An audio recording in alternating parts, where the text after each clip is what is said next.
This is the best sangria. It's very easy to make, just a couple of ingredients.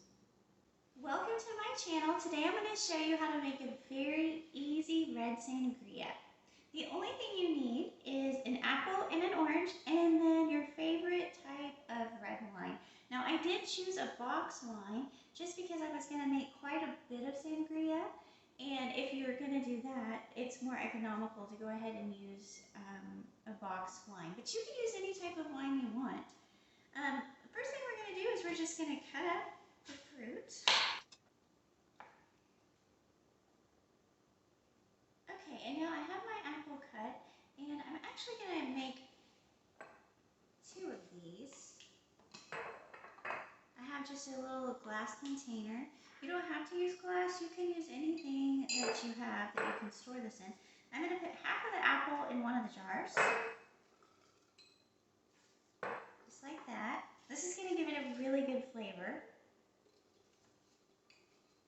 Whoops. Okay, and then we just are going to cut our orange. Now I know some people like to put their orange in there with the skin. I usually take the skin off. Okay, so I'm going to cut my orange in half. I'm going to put half of the juice in this jar and the other half in the other. See if we can get it to fit in the lemon squeeze. There we go.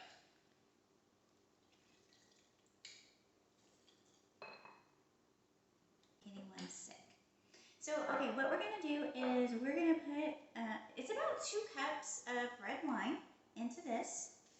I'm just going to fill it up. And I'm going to go ahead and put a tablespoon or so of sugar into each one of these.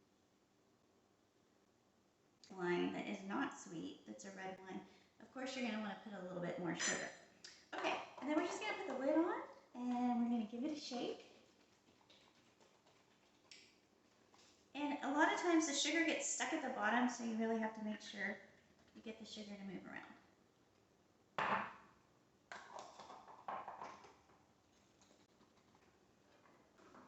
Now, after you have your wine made, of course you want to go ahead and store it in the refrigerator for a couple of hours.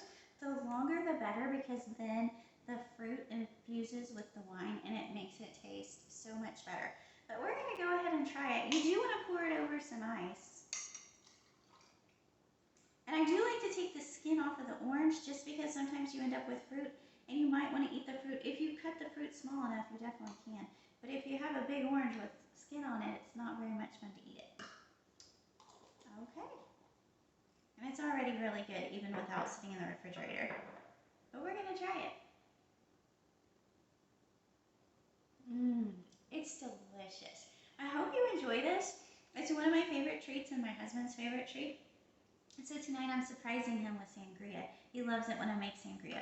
So I'm going to go ahead and put these in the refrigerator for about 3 hours, and then it will be perfect to serve. You also can store it overnight in the refrigerator. It's still wonderful the next day. So I hope you enjoy your sangria and you enjoy your hot summer day with a treat.